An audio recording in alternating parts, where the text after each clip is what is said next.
A Dios sea la gloria, aleluya. Dios les bendiga a todos mis amados hermanos, amigos que nos visitan, sean todos bienvenidos a la casa del Señor. Saludamos también a todos los que están participando de nuestro culto virtual a través del canal Refugio para el Alma TV, aleluya. Quiero invitarles a que abran sus Biblias en la epístola a los Hebreos. Los monitores están muy altos, por favor los organizamos un poco, les falta un poco de ecualización. Capítulo 12 de la epístola a los Hebreos, vamos a tomar un pasaje muy conocido por todos nosotros, los versículos 1 y 2. Dice la palabra del Señor de la siguiente manera: por tanto, nosotros también, teniendo en derredor nuestro tan grande nube de testigos, despojémonos de todo peso y del pecado que nos asedia, y corramos con paciencia la carrera que tenemos por delante, puesto los ojos en Jesús, el autor y consumador de la fe, el cual por el gozo puesto delante de él sufrió la cruz, menospreciando el oprobio, y se sentó a la diestra del trono de Dios. Amén. Oremos. Padre nuestro, que estás en los cielos, te adoramos, exaltamos tu grandeza. Tú eres maravilloso, tú eres bendito por los siglos de los siglos. Aquí estamos delante de tu bendita presencia, agradecidos contigo, Señor, reconociendo que si aún estamos en pie, no es por otra cosa que por tu bendita y santa misericordia. Te damos muchas gracias por esta oportunidad que nos concedes de asistir a tu casa, a honrar y a glorificar tu santo nombre, y también para recibir el consejo de tu bendita palabra. Háblanos en esta hora, Padre. Nosotros creemos que tu palabra es nuestro alimento espiritual. Envía la palabra, Señor. Necesitamos oír tu voz. Que seas tú hablando a lo profundo de cada corazón. Que sea tu Santo Espíritu ministrando a cada vida de acuerdo a su condición espiritual y de acuerdo a su necesidad. Padre, glorifica tu palabra, úngeme con tu Santo Espíritu y pon en mis labios el mensaje que tú consideres propicio para tu pueblo en esta hora. Que tu palabra corra y sea glorificada. En el nombre poderoso de Jesucristo te lo pedimos y te damos de antemano la honra, la gloria y todo el reconocimiento que solo a ti pertenecen. Amén, aleluya. Pueden tomar asiento, mis amados hermanos. Dios me ha regalado un tema para compartirles en esta hora que tiene como título: nadie podrá tener alguna excusa para quitar los ojos de Cristo. Nadie podrá tener alguna excusa o ninguna excusa para quitar los ojos de Cristo. Desde que usted y yo nos convertimos al Señor,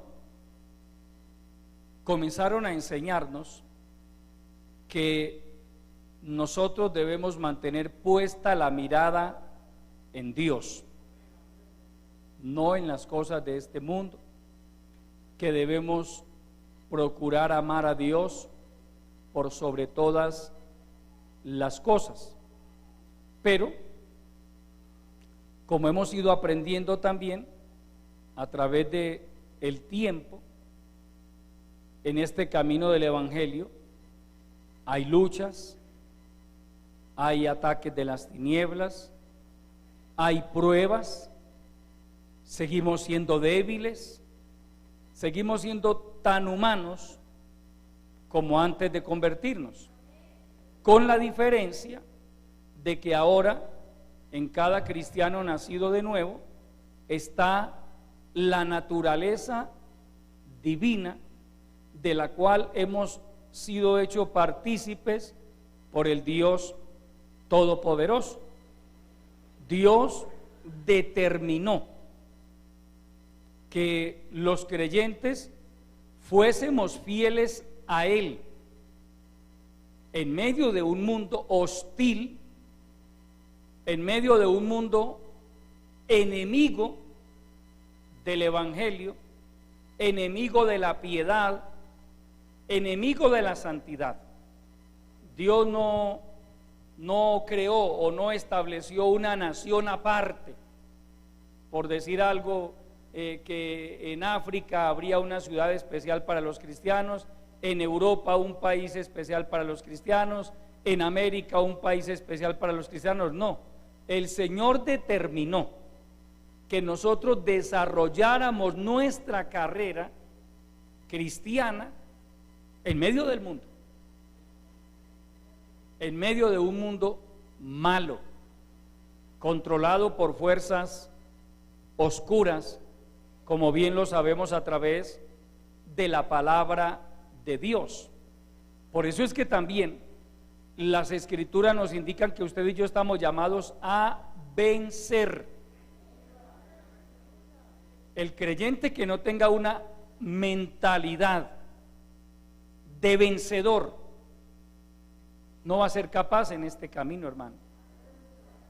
Porque no nos engañemos, en el camino del Evangelio hay luchas, sobre todo porque es que cuando las fuerzas del mal ven que hay un hombre o una mujer que quiere agradar a Dios, hermano, se ensañan contra ese creyente.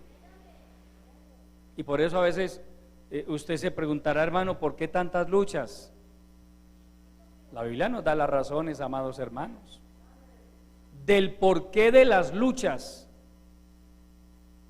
Es que hay alguien interesado en que usted y yo no terminemos nuestra carrera en victoria. Es por eso, amado hermano, el Evangelio como tal es una bendición. De eso no nos cabe la menor duda. Pero hay fuerzas oscuras que quisieran impedir que usted y yo lleguemos al reino de los cielos. Y el creyente tiene que ser consciente de eso, porque usted a veces oye cristianos hasta de años decir, hermano, estoy cansado de tantas luchas. Pues en los años que yo llevo en este camino, hermano, desde que comencé hasta el día de hoy, he tenido luchas. He sufrido ataques de las tinieblas. No quiere decir que el Evangelio no sea una bendición, es una bendición. Sigo diciendo que el Evangelio es una bendición, pero hay luchas. Y por eso la palabra es clara al enseñarnos, amados hermanos, que nosotros vivimos en medio de un ambiente difícil donde el pecado asedia de una u otra manera. El pecado asedia, pero también nos dice en la Escritura que usted y yo tenemos una gran nube de testigos alrededor nuestro.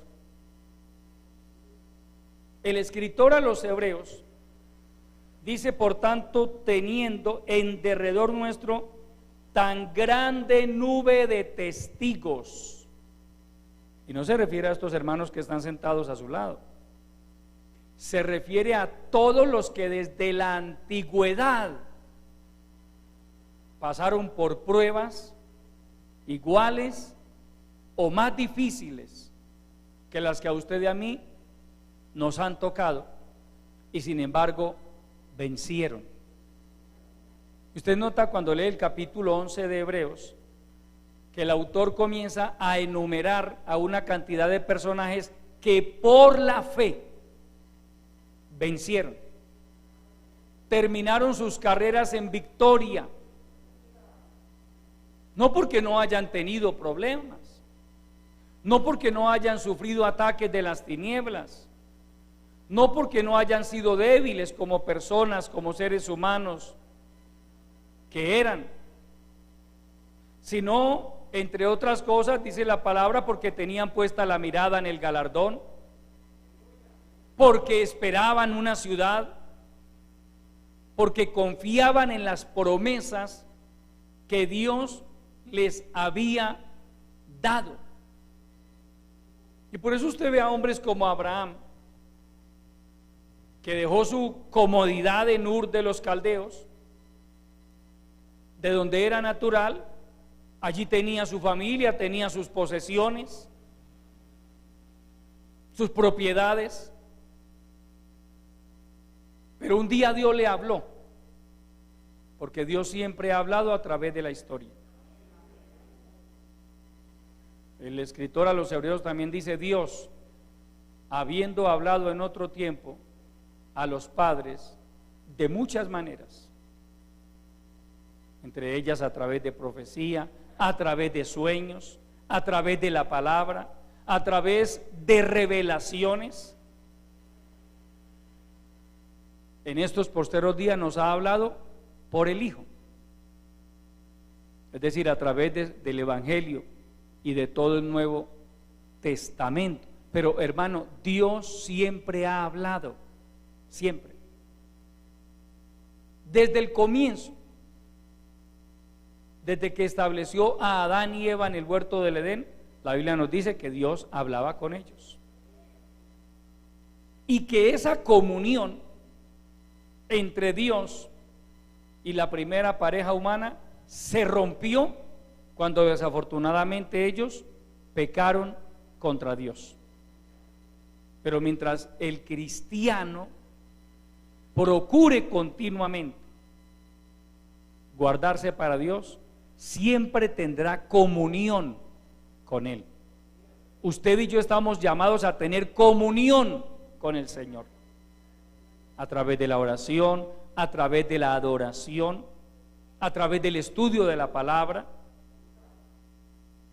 Cada creyente tiene la responsabilidad, amado hermano, es su responsabilidad, es mi responsabilidad mantener una buena relación con Dios,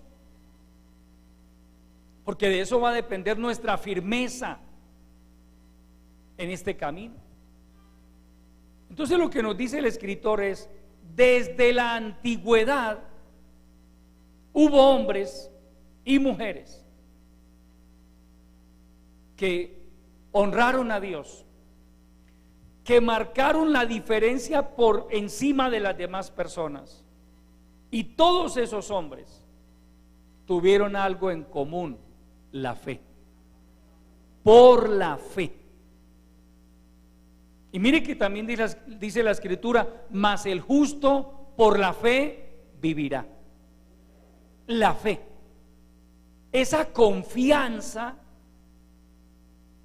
que debe permanecer en el corazón de cada creyente. Primero, de que Dios está con nosotros. ¿Usted cree eso, amado hermano? Dios está con nosotros.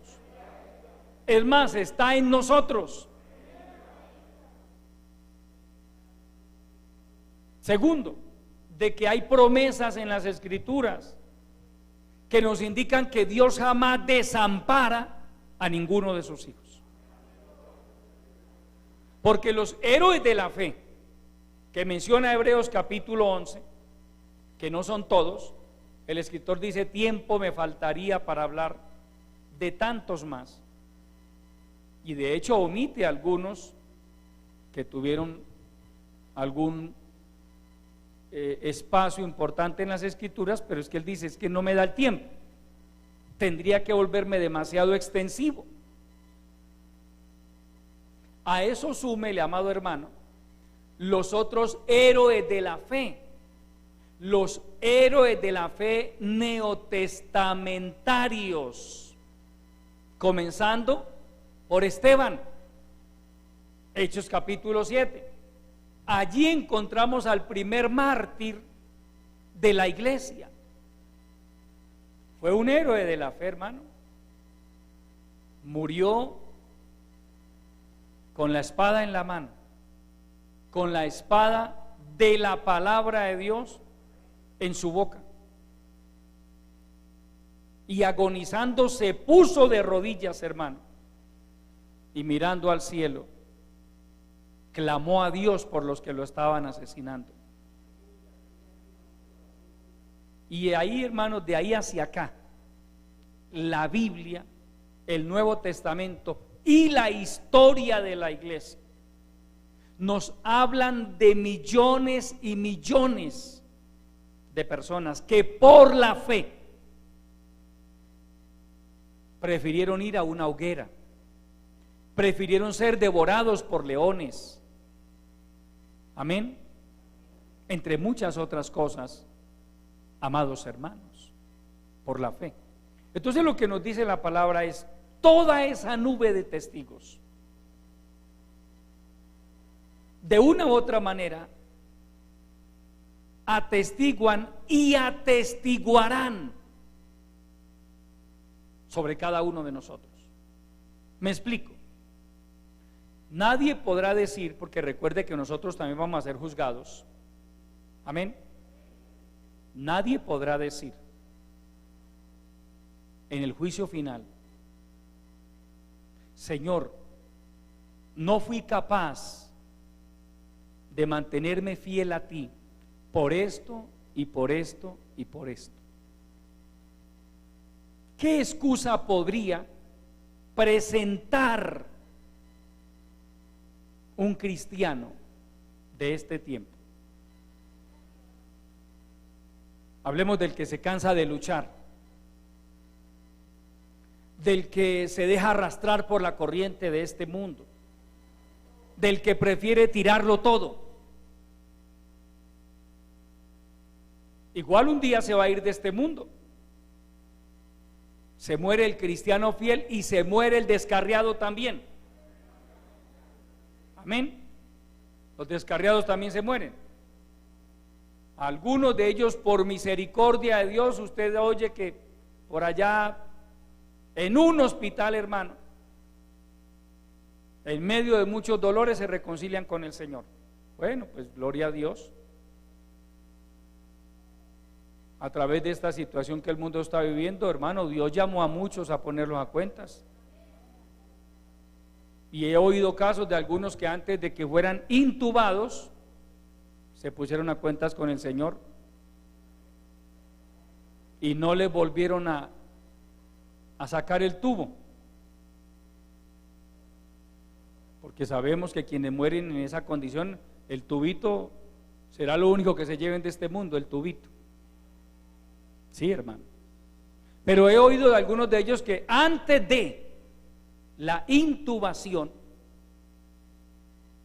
y reconociendo o entendiendo que ya posiblemente era lo último que iba a pasar con ellos, se pusieron a cuentas con Dios. Gloria a Dios. Muere esa persona, pero esa alma se salva. Otros han muerto descarriados, y la manera en que murieron da a entender claramente que no tuvieron oportunidad para el arrepentimiento. Lo cierto, amado hermano, es que cada persona va pasando. En este mundo nadie es eterno. Usted un día se va a ir de este mundo, yo un día me voy a ir de este mundo, sea a través de la muerte física o a través del arrebatamiento de la iglesia, pero nos vamos a ir. Porque a veces el ser humano se aferra demasiado a la vida aquí en la tierra, y a veces hasta por cualquier tontería se cambia la salvación del alma. Porque el enemigo como que le hace creer a la persona que es que no, que usted va a vivir aquí muchos años gozando de mucha salud. Y le voy a decir algo más, amado hermano, para que lo tenga en cuenta. Estas generaciones, mientras más nuevas son, más débiles son desde el punto de vista físico. Por ejemplo, las mujeres de otras épocas, hablemos de nuestras madres, en el caso de los mayorcitos, abuelas y bisabuelas. Hermano, algunas de ellas llegaron a dar a luz 15 y 20 muchachos y los criaron también. No solamente los dieron a luz, los criaron a todos. Hoy en día, hermano, hay que ver muchachas, con todo el respeto, pero estoy hablando de lo que está pasando en este tiempo, para demostrarle que esta es otra generación y es más débil, por ende con menos expectativas de vida. Usted ve muchachas de 20, 25 años con todas las enfermedades habidas y por haber ya, y tienen un muchachito y el muchachito las acaba de arreglar. Es decir, estamos, hermano, viendo una cantidad de organismos debilitados a pesar de la juventud. Gente desarrollando cáncer y otras enfermedades catastróficas a muy temprana edad. Eso sabemos que tiene que ver con toda la contaminación, los alimentos superprocesados, todo lo que estamos viviendo ahora. Hoy en día le entregan a usted un pollo listo para llevarlo a la olla en 20, 25 días. Desde que el pollito rompe el cascarón, a los 25 días ya lo puede llevar a la olla. Parece maravilloso, pero eso es fatal para la salud. Digamos, en el medio natural, un pollo para estar en condiciones de consumo, 3, 4 meses. Pero toda esta tecnología que la utilizan mal, pues a los 25 días ya le entregan a usted un pollo para consumir, a punta de inyecciones, pero se lo entregan. Todo eso, hermano, viene repercutiendo en la salud de las personas. Entonces yo quiero que reflexionemos en eso. Mire, cada vez son más mínimas las expectativas de vida. Por eso, las generaciones mientras más nuevas, más enfermas son, los organismos más débiles.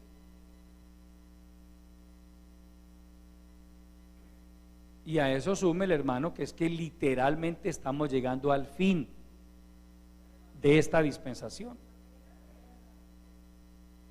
Entonces, también el enemigo que no es tonto, porque si alguien entiende de escatología es el diablo, que el Señor lo reprenda. Él sabe más de escatología que 2000 pastores juntos. Él conoce la Biblia al derecho y al revés. Y él sabe que la venida de Cristo está demasiado cerca. Por eso muchos de ustedes habrán notado, amados hermanos, que se ha levantado un ataque de las tinieblas en contra del pueblo cristiano desde todas las esferas, amado hermano. Y le voy a decir, comenzando desde la ONU, Organización de Naciones Unidas. Desde el seno de esa organización han declarado a la iglesia cristiana, al pueblo cristiano, como un pueblo no muy agradable, como un pueblo que se opone a la libertad de expresión. Hay documentos, hermano, esto no me lo he inventado yo, hay documentos que certifican que hoy por hoy la ONU, hermano, prácticamente tiene a la iglesia cristiana como una enemiga de la humanidad. entre muchas otras cosas. A eso súmele la avalancha de inmoralidad que hoy corre por el mundo, que de una u otra forma afecta también al pueblo cristiano. Usted ve a muchas cristianas en este tiempo queriendo parecerse, hermano, a las hijas del mundo. La lucha de muchas cristianas hoy en día es esa. Ellas como que ven a esas mujeres por allá en minifalda, ellas como que sueñan, ¿cuándo será que tengo la mía? Las hay, de que las hay, hermano. Y ven a una mujer no cristiana, hermano, en un pantalón forrado que se le marca todo su cuerpo, y muchas cristianas de hoy en día sueñan con ese pantaloncito. Y comienzan a argumentar, hermano, ¿y por qué no se puede? ¿Y por qué esto? ¿Y por qué lo otro? Y como hay también denominaciones liberales, hermano, usted las ve. Pero cuando uno va a la palabra, todas esas son cosas del mundo, que el creyente no debe anhelar, sino luchar contra eso, reprenderlo, rechazarlo. Porque es que, hermano, va a llegar el día del juicio y le va a llegar al cristiano fiel, le va a llevar a llegar al cristiano espiritual y al cristiano tibio también. Y en su carta a la iglesia de la Odisea, el Señor Jesucristo dice claramente lo que va a pasar con el cristiano tibio. Ese cristiano que no se identifica con la palabra, ese cristiano que se identifica más con el mundo, es más, que hace parte del mundo. El Señor es claro al decir: por cuanto eres tibio, ni eres frío ni eres caliente, eres tibio, te vomitaré de mi boca. Si uno analiza, hermano, es decir, quiere decir que el cristiano tibio no entra al reino de los cielos. No entra al reino de los cielos. Y hoy hay cientos de miles de cristianos tibios, porque ellos no disimulan, hermano. Ellos no solo se identifican con el mundo, participan de lo del mundo, sino que justifican su mundanalidad también. ¿Y qué tiene de malo esto? ¿Y qué tiene de malo aquello? ¿Y por qué no? Y gastan más tiempo en argumentar su mundanalidad que en tratar de consagrarse a Dios. Entonces, amado hermano, un día todos, dice la palabra, compareceremos ante el tribunal de Cristo. Todos vamos a ser juzgados.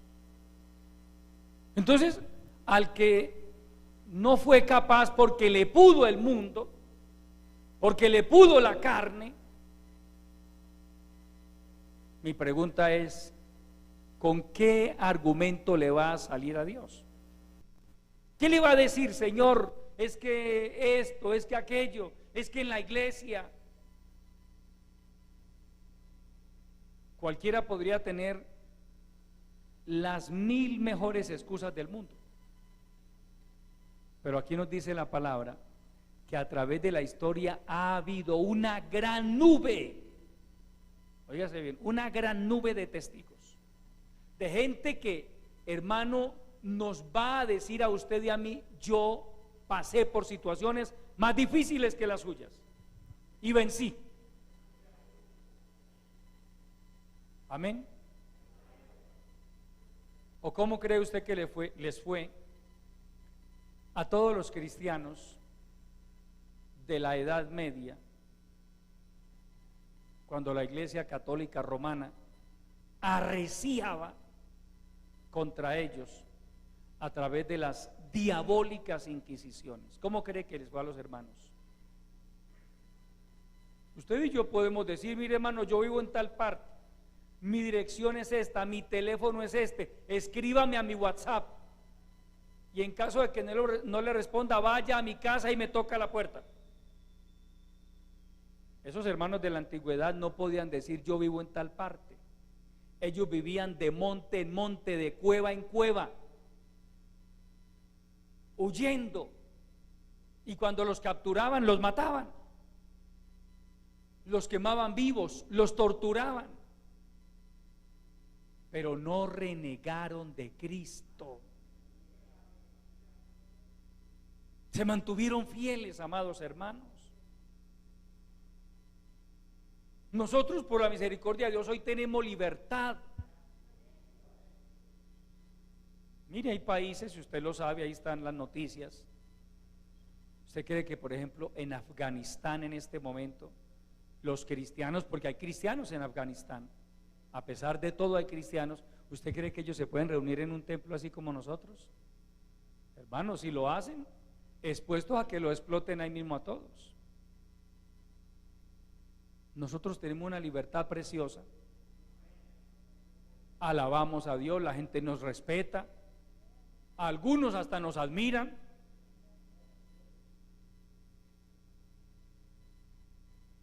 Entonces, hermano, Dios nos guarde a todos, pero ¿qué excusa podríamos presentar usted y yo delante de Dios? Señor, no fui capaz de vencer por esto, por aquello, por lo otro. No fui capaz porque en la iglesia había un hermano que me tenía mucha envidia. Ese sería el argumento perfecto. Esa sería la excusa perfecta para que usted dejara de perseverar. No fui capaz. Y cada uno tendría su razón. Hermano, como dice Pablo en su carta a los romanos, por lo cual eres inexcusable, hombre, quien quiera que seas tú. Hermanos, somos inexcusables delante del Señor. Aleluya. Miren, nuestros hermanos del pasado tuvieron luchas, también padecieron enfermedades, también fueron atacados por las tinieblas, llegaron a ver malos testimonios. ¿Usted cree que los malos testimonios es solo cuestión de este tiempo? Siempre ha habido malos testimonios. Lea el Nuevo Testamento para que usted vea malos testimonios. Y era la iglesia primitiva, y era la iglesia envuelta en el fuego del Espíritu Santo, y hubo malos testimonios. Amén. Entonces yo pregunto, ¿tendría yo la excusa perfecta para quitar mis ojos de Cristo con el argumento de que es que, hermano, tanto mal testimonio? ¿Me desanimaron los malos testimonios? Pablo vio malos testimonios. Pablo fue calumniado por gente que decía creer en Cristo también. Mal testimonio. Pablo tuvo que comparecer ante César, nos lo dice la palabra. Dios mismo le dijo: debes comparecer ante César, es necesario que lo hagas. Esa fue su primer defensa cuando sufre su primer encarcelamiento, que es como termina el libro de los Hechos, dejando a Pablo encarcelado en Roma. Durante esos 2 años que él estuvo encarcelado en Roma fue que compareció ante Nerón. Y Pablo, ya al final de sus días, le dice a Timoteo: en mi primera defensa, ninguno, y estaba hablando de hermanos en Cristo, ninguno estuvo a mi lado, todos me abandonaron. ¿Sabe qué dice? No les sea tenido en cuenta.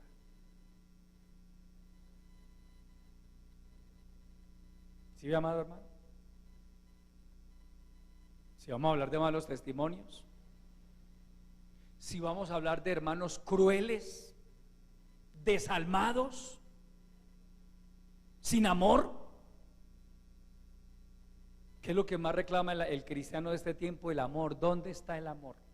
Hermano, y el amor. ¿Cómo se nota que ha leído poco la Biblia? Que no siempre todo, hermano, tiene una vestidura de amor. También hay vestiduras de ingratitud. También hay vestimentas de traición, de menosprecio. Pero lo que todos estos hombres y mujeres de la antigüedad nos demuestran a usted y a mí es que se puede ser fiel a Dios por encima de cualquier cosa. Vamos al libro de los Hechos, capítulo 20, aleluya. A Dios sea la gloria.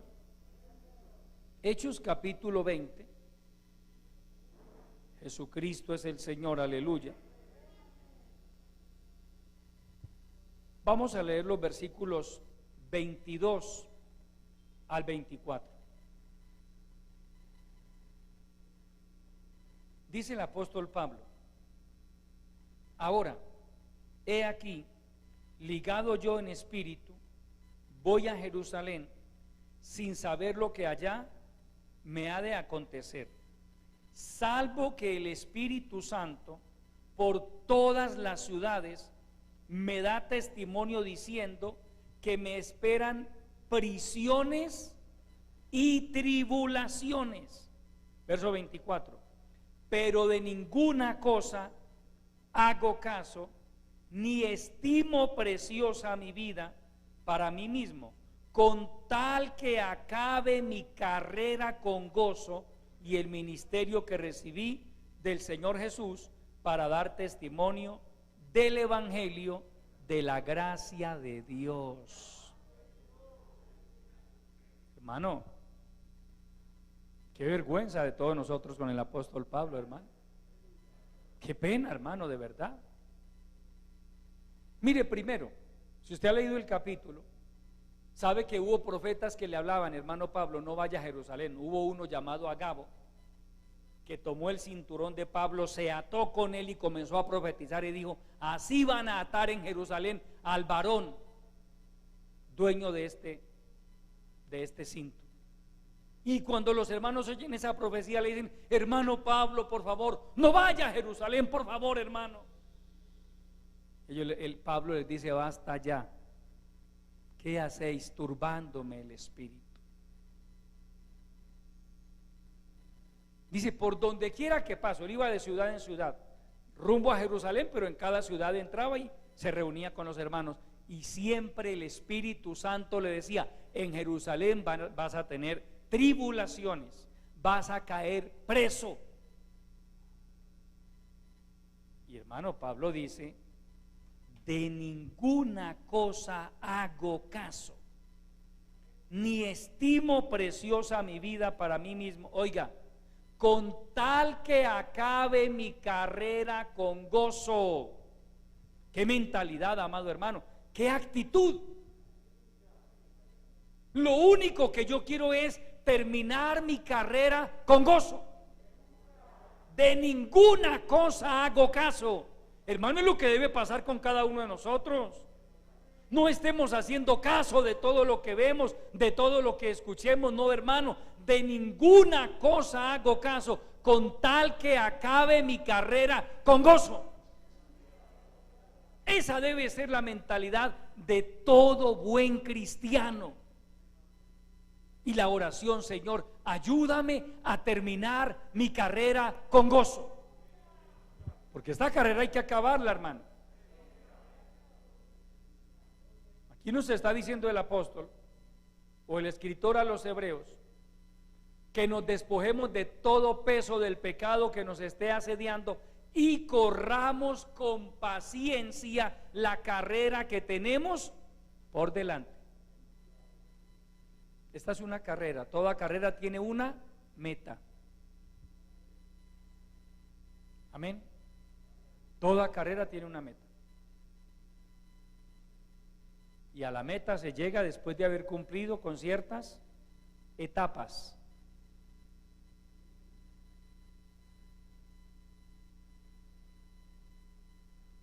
Hay que llegar a la meta, amado hermano. Ese es el reto que cada uno de nosotros tiene. ¿Cómo se puede llegar a la meta? La única manera, puestos los ojos en Jesús. Porque si usted pone a mirar a los lados, hermano, podríamos decir, no hay con quién. ¿En quién me inspiro? Mire allí, mire allá, mire esto, mire lo demás. Eso es lo que lo desanima a uno, dicen algunos. Pablo pudiera decir eso. Hermano, qué pruebas, qué tribulaciones, qué prisiones. Y todos los hermanos me dicen, hermano, no vaya por allá, hermano, no vaya, hermano Pablo, no vaya. Pablo les dijo, no, ya, paren ahí por favor. Por más que ustedes me insistan, yo voy a Jerusalén. Y fue a Jerusalén. Y en efecto, usted sabe todo lo que le pasó en Jerusalén. Pero usted no ve a Pablo lamentándose, diciendo no haberle hecho caso a los hermanos. Es que mire, cuando el creyente es guiado por el Espíritu Santo, Pablo era guiado por el Espíritu Santo. Él mismo está diciendo, es el Espíritu Santo el que me da testimonio de que me vienen pruebas, de que me vienen tribulaciones, de que voy a estar en prisión. Pero de ninguna cosa hago caso, ni estimo preciosa mi vida para mí mismo, con tal que acabe mi carrera con gozo. Al nombre de Cristo. Entonces mire, amado hermano, usemos la imaginación por un momento. El día del juicio, al frente de nosotros va a estar Pablo. Ahí va a estar él. Usted lo crea o no lo crea, ahí va a estar él también. Va a estar Pedro, va a estar Juan. De Juan dice la tradición que él fue lanzado en una paila con aceite hirviendo. El emperador de su época también lo quería desaparecer y fue arrojado en una paila con aceite hirviendo, hermano. Y sin embargo no lo pudieron matar. Dios lo preservó también ahí. Y usted lo ve al final de su día, ya un anciano de 90 años aproximadamente, con una lucidez mental impresionante, pero en prisión, en la isla de Patmos, una isla rocosa, terrible para vivir, sin las condiciones mínimas para vivir, con poca agua. Allí estaba exiliado Juan, dice, a causa de la predicación del Evangelio. Pero mire, hermano, independientemente donde esté el Hijo de Dios, Juan estaba en Patmos, pero allí seguía doblando sus rodillas ante la presencia de Dios. Por eso aquel día el Señor le visitó y le reveló nada más y nada menos que el libro del Apocalipsis, amado hermano. El único de los apóstoles que murió de muerte natural fue Juan. El resto murieron decapitados, apedreados. Pero usted no lo ve renegando. Pedro murió crucificado. Pablo muere decapitado. La diferencia entre la muerte de Pedro y Pablo, el uno decapitado y el otro crucificado, es que Pablo, por tener ciudadanía romana, él no lo podían crucificar. Pedro no tenía ciudadanía romana y por eso a Pedro sí le aplicaron la crucifixión. Pero Pedro mismo solicitó que lo clavaran o lo crucificaran con la cabeza hacia abajo. Dijo él, porque no se sentía digno de morir en la misma posición en que murió su Salvador.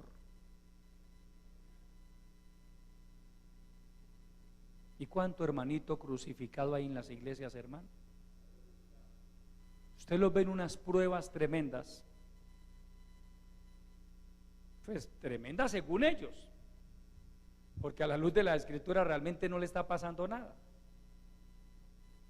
Y si lo comparamos con pruebas que han pasado otros hermanos, no le ha pasado nada. Hermano, a usted y a mí no nos ha pasado nada. Entonces yo le pregunto, hermano, ¿qué haríamos usted y yo delante del apóstol Pedro allá en la presencia del Señor? ¿Con qué argumentos saldríamos usted y yo? Señor, es que en la iglesia yo me desanimé por esto, yo me desanimé por aquello. Y Pedro nos mostraría a usted y a mí sus manos y sus pies, porque lo clavaron en una cruz también. Y nos diría, mire, yo pasé por la cruz, a mí me crucificaron. Pablo nos diría, a mí me decapitaron. Juan nos diría, a mí me lanzaron en una sartén gigante en aceite hirviendo. ¿Y yo qué tengo que decir? Señor, en la iglesia hablaban de mí y yo no fui capaz de soportar. El pastor no me ponía a participar y eso me desanimó, porque eso desanima a algunos. Hermano, ¿por qué siempre ponen los mismos? No me preocupe por eso, hermano. Dios sabe por qué Él lo está permitiendo. Amén. Si usted está sufriendo por eso, yo le digo en el amor del Señor, hermano, déjele eso al Señor. Ahora le pregunto, ¿le estamos prohibiendo predicar el evangelio? ¿Le estamos prohibiendo que salga a predicar el evangelio? Salvo que fuera por ahí incorrompido. De resto no se le prohíbe. ¿Por qué no va? Hermano, que es que yo he soñado predicándole a multitudes y no hay multitudes allá afuera. Pero hermano, ¿quién lo creyera? Hay quienes se amargan, pero de esa amargura tipo hiel. ¿Por qué no los pasan a un lugar de estos? ¿Por qué no les dejan tomar un micrófono en la mano? Eso los amarga, pero hermano, le llena el corazón de raíces de amargura.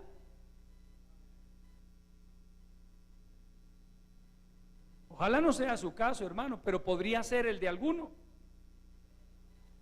Y yo le pregunto, ¿por algo tan insignificante usted se va a dejar sacar del enemigo? Ahora yo le pregunto algo más. El día que usted se convirtió a Cristo, ¿le entregaron un micrófono? A mí no me lo entregaron. Eso fue después.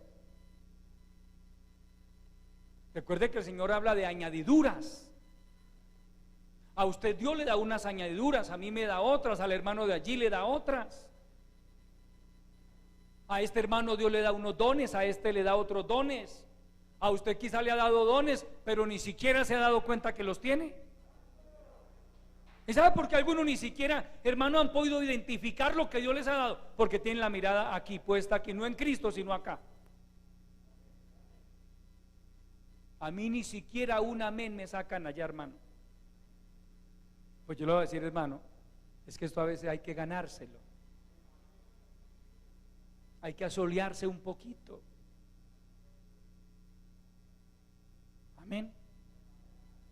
Pero ¿cuántos hermanos no quieren salir ni a la esquina a entregar un tratado? Pero si quieren, hermano, que el altar se los escrituren a ellos. No es así, amado hermano, con el Señor no es así. Esto lo consideramos desde el punto de vista del evangelio, privilegios que Dios nos concede. Pero antes de llegar a estos privilegios pasamos por una escuela, hermano. Hay que pasar por una escuela. A veces queremos ser los niños bonitos de la iglesia, las niñas bonitas de la iglesia, pero no queremos pasar por la escuela.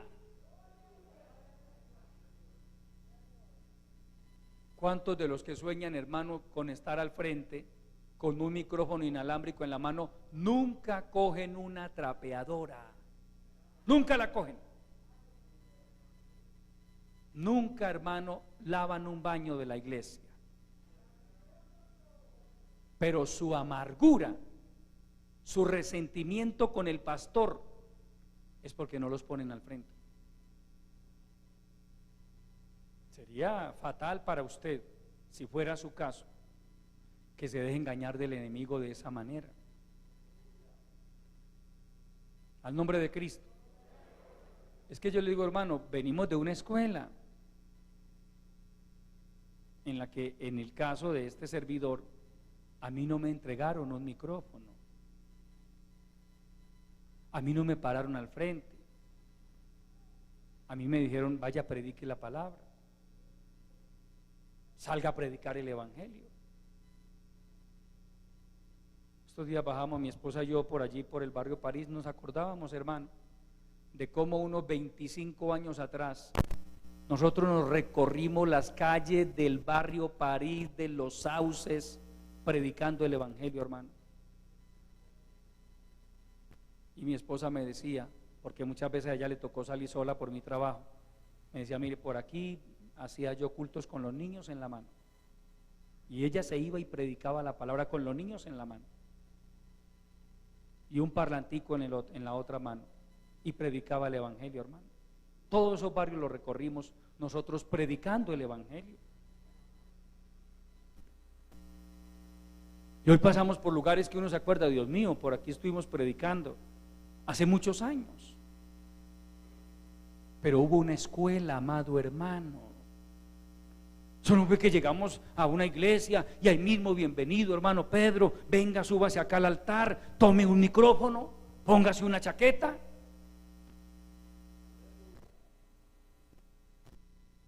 A veces, hermano, queremos llegar, hermano, en paracaídas, y con el Señor no se llega en paracaídas, amado hermano.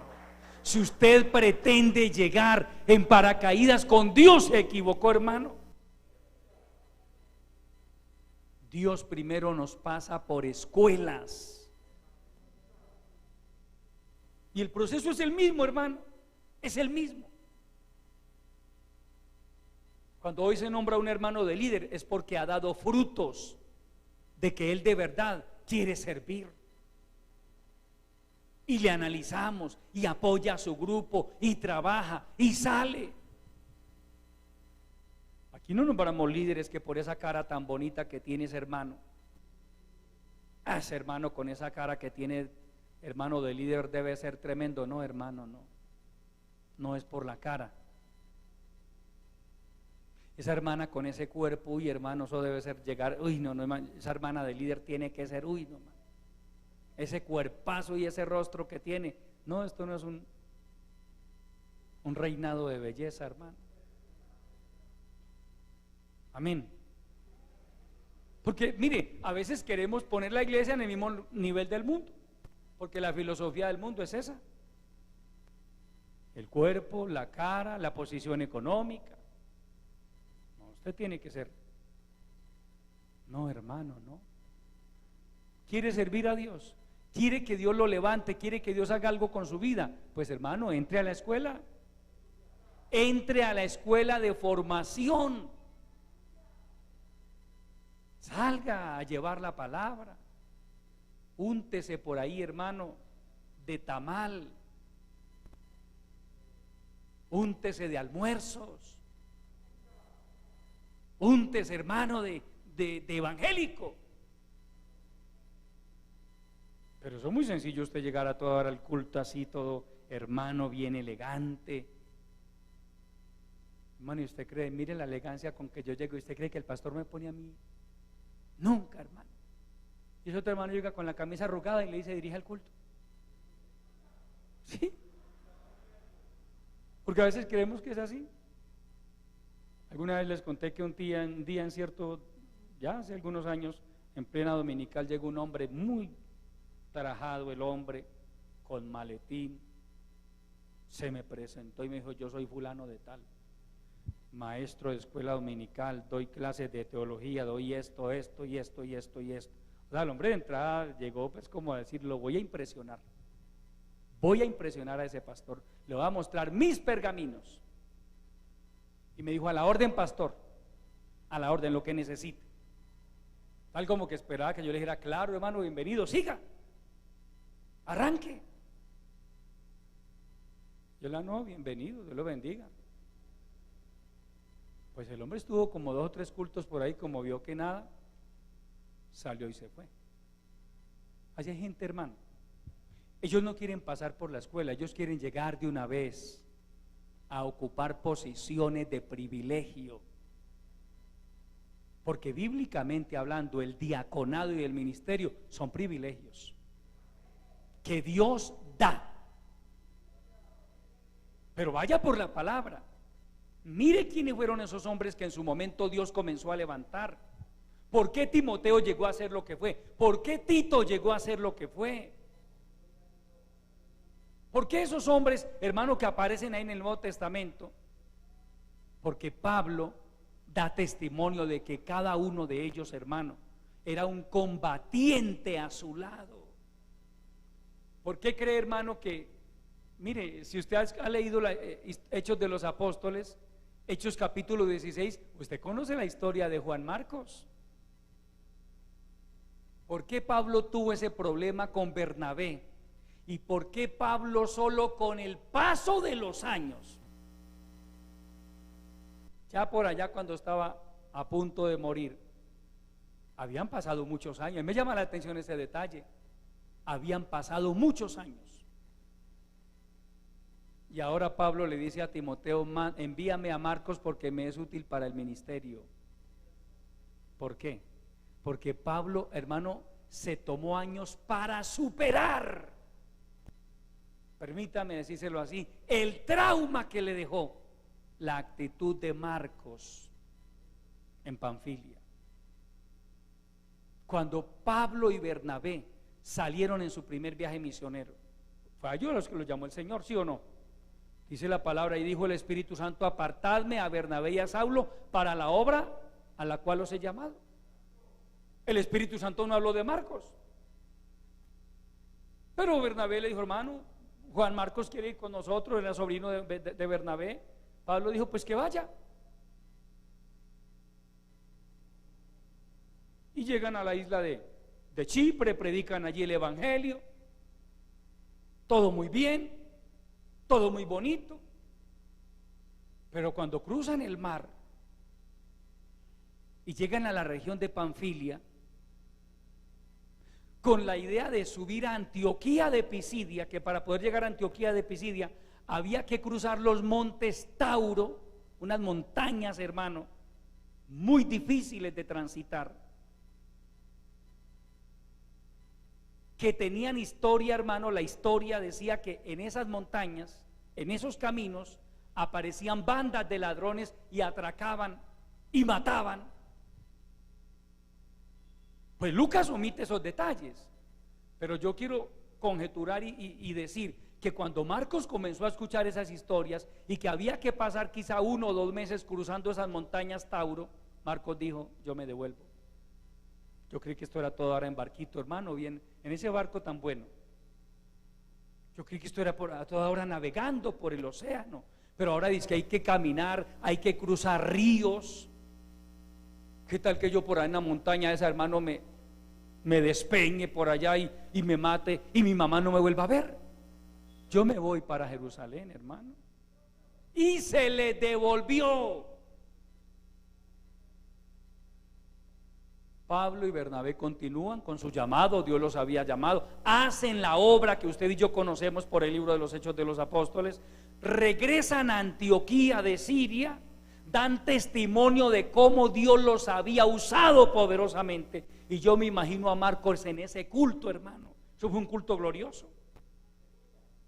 Y hermano, usted se imagina a Pablo y a Bernabé testificando, hermano, Dios hizo esto, Dios hizo aquello, Dios se glorificó, quedaron iglesias plantadas por toda parte. Y Marcos ahí. Pasa un tiempo y Dios pone en el corazón de Pablo iniciar su segundo viaje misionero. y le dice a Bernabé: volvamos a visitar a los hermanos en todas las ciudades donde hemos estado. Y llega el querido sobrino de Bernabé y le dice: tío, yo quiero ir con ustedes y no me les voy a devolver esta vez. Ay, hermano, cuando Bernabé llega a decirle eso a Pablo, dice la palabra que hubo tal discusión entre ellos, tal desacuerdo, que mejor se separaron, hermano. Qué tremendo, hermano. A Bernabé le pudo el lazo de consanguinidad con Marcos, y a Pablo le pudo su dignidad. Él dijo: yo no me llevo a ese cobarde. Es que él no quiso pasar por la escuela. O sea, es de los que quieren privilegios y ya. Ahora quiere regresar del segundo viaje misionero y pararse ahí también como todo un héroe. No, conmigo no va. Y Bernabé como el que dijo: pues si no va Marcos, no voy yo. Pues no vaya usted. Y no fue, hermano. Cualquiera le dice: hermano, con ese testimonio yo tampoco sigo. Usted ve a Bernabé y a Pablo, hermano, peleando por ese muchacho. Hermano, pelearon, en el mejor sentido de la palabra pelearon, a tal punto que más bien se separaron, y el Espíritu Santo los había llamado a los dos. Qué tremenda la parte humana, hermano. Entonces cualquiera hubiera podido decir: hermano, yo más bien, yo no vuelvo. Mire a Bernabé y a Pablo. Es que aquí la parte humana sigue jugando, hermano, sigue contando. Marcos, usted lo ve, ya Lucas no se encarga del ministerio de Bernabé en Chipre, pero Bernabé hizo una obra en la isla de Chipre también. Marcos trabajando con él. Luego, en algún momento de la historia, no sé si muere Bernabé, pero Marcos pasa a ser ayudante de Pedro. Y Pablo no quería saber nada de Marcos. Es al final de sus días, casi 30 años después, que Pablo viene a decirle a Timoteo: envíame a Marcos, porque me es útil para el ministerio. Es como si Pablo estuviera diciendo: ya pasó por la escuela, ahora sí podemos contar con él. Es que él antes quiso omitir la escuela, él quiso omitir el proceso, él quiso saltarse el proceso, y con Dios usted y yo no podemos saltarnos los procesos, amado hermano. Hay gente que quiere saltarse los procesos. Hermano, yo no paso por esto. Yo no quiero, hermano, que tengo que estar ahí sentado. ¿Por qué? Hay gente que no entiende los tratos de Dios, hermano. Por eso hay creyentes, hermano, que en su momento, se lo digo como pastor, uno se hizo, yo me he creado expectativas con hermanos, y yo en algún momento le dije a mi esposa: esta pareja de hermanos va a ser una bendición, ellos van a ser pastores, creo yo. Me equivoqué, hermano, me equivoqué. En más de una ocasión me he equivocado, porque le pasa a uno lo de Samuel. Uno ve la figurita, y como canta de bonito y como predica de bonito, ese va a ser pastor. No necesariamente, hermano. Se quieren saltar los procesos y se dañan. No le digo nombres por ética, pero hermano, han pasado por esta congregación tantas personas y tantas parejas que yo llegué a pensar que iban a salir al ministerio. No. Se equivoca uno, y a veces el que uno menos se imagina. Porque hay gente que no quiere pasar por el proceso de Dios. Y como si aquí no me dan la oportunidad, hermano, por allá me la dan, por allá la pueden dar, pero no bajo la dirección de Dios. Amén, amados. Cuando usted entiende, cuando usted logra entender, cuando usted permite que el Espíritu Santo le ayude a entender que los procesos, hermano, con Dios son ineludibles, usted los soporta. Entonces sabemos y lo hemos vivido en carne propia lo que es estar sentados. Sentados es que a mí no me sacan ni a decir amén. Yo también pasé por eso, hermano. Por eso le digo, de parte de Dios, no permita que el diablo le dañe su corazón de esa manera. Yo también supe lo que fue que pasaran meses, hermano, sentado en la congregación y mi pastor a mí no tenerme en cuenta. Y otros dirigían y predicaban y yo no. Sentado. ¿Cometí un pecado? No. Pero es que no hay que cometer pecados para que Dios a usted y a mí nos pase por procesos. No crea que los procesos de Dios es porque usted ha pecado, no, es que Dios a todos nos pasa por procesos. Entonces el que se mantiene fiel a pesar de todo, a pesar de lo que ve, a pesar de lo que escucha, ese es el que finalmente llega a ser tenido en cuenta por Dios. Mire, ¿qué hay que rescatar en Marcos? Marcos soportó la disciplina. Pablo lo puso en disciplina por años, por muchos años. Marcos no se resintió con Pablo. Marcos no se resintió con el Señor. Marcos siguió adelante. Yo me imagino a Marcos durante años pidiéndole al Señor: Señor, dame gracia delante de tu siervo, mi hermano Pablo. Tú sabes que un día lo defraudé, Señor, y él se resintió conmigo.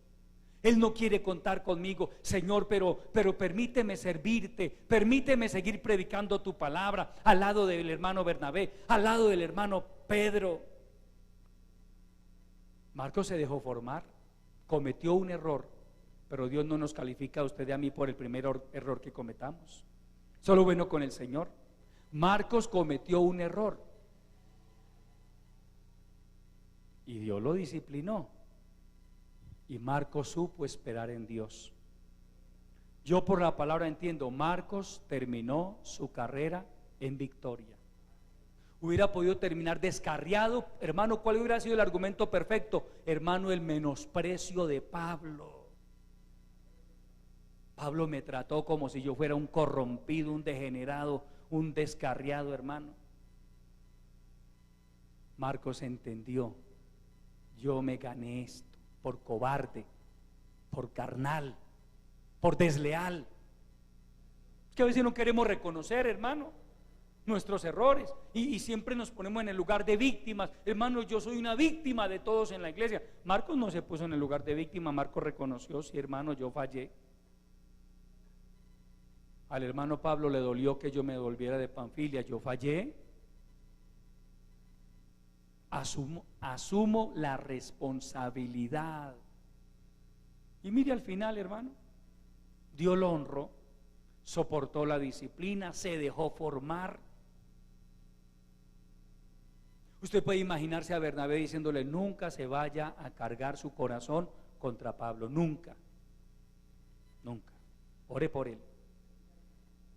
Después le toca estar bajo la autoridad de Pedro, y Pedro quizá le dice lo mismo: tenga cuidado, sane su corazón. Y la Biblia no me lo dice, pero yo me imagino que en algún momento o se encontraron en alguna parte, o Marcos escribió una carta al hermano Pablo y le dijo: hermano Pablo, Dios lo bendiga, yo le pido perdón por lo que pasó aquella vez, y sepa que mi corazón está sano, y sepa que yo no tengo nada contra usted, y oro por usted, y deseo que Dios lo bendiga y lo saque adelante en su ministerio.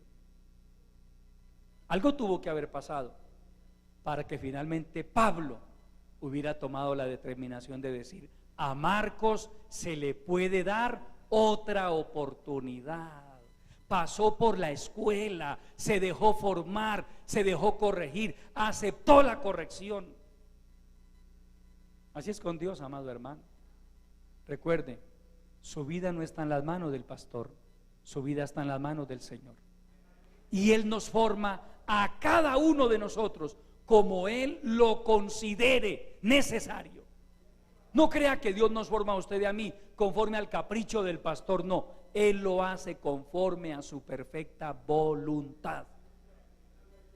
Que usted se deje formar o no es otra cosa, pero que no podemos saltar procesos con Dios.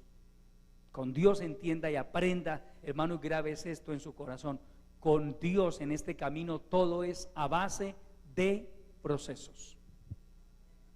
Y a veces terminamos uno y respiramos y decimos gloria a Dios, y más adelantico nos espera otro proceso. Así es con el Señor, amado hermano, hasta que lleguemos al final de nuestra carrera. Pero no tenemos excusa. Nadie tendrá ninguna excusa al final para decir: tuve que quitar mi mirada de Cristo por esto o por aquello o por lo otro. Que Dios nos ayude, hermano. Póngase de pie y demos gracias al Señor por su bendita palabra. Padre nuestro que estás en los cielos, mi alma te alaba, Señor. Yo te adoro, te glorifico. Mil gracias te doy por el consejo de tu palabra que has puesto en mis labios. Dios mío, entendemos que somos inexcusables delante de ti, que ninguno de nosotros podría tener la más mínima excusa delante de ti para quitar su mirada de Cristo. Ayúdanos, Señor, a entender también que tú trabajas con cada uno de tus hijos a base de procesos de formación, y que solo quienes se dejan formar y solo quienes aceptan y asumen esos procesos son aquellos que tú llevarás de victoria en victoria y con los cuales podrás cumplir los propósitos que tienes con sus vidas. Ayúdanos, Señor, a entender que estamos en tus manos, que nuestras vidas dependen única y exclusivamente de tu bendita misericordia para todo. Guarda nuestros corazones de toda raíz de amargura, de todo engaño del diablo. Y, Señor, ayúdanos a entender que mientras permanezcamos en el centro de tu voluntad, tú cumplirás los propósitos que tienes para con cada uno de nosotros. Glorifica tu palabra en cada vida, te lo suplico, en el nombre maravilloso de Jesucristo. Y te doy muchas gracias. Amén. Aleluya. Quiero, amados hermanos, recordarles, el día de mañana, con la ayuda del Señor, tendremos oración acá en el templo de 9 a 12 de la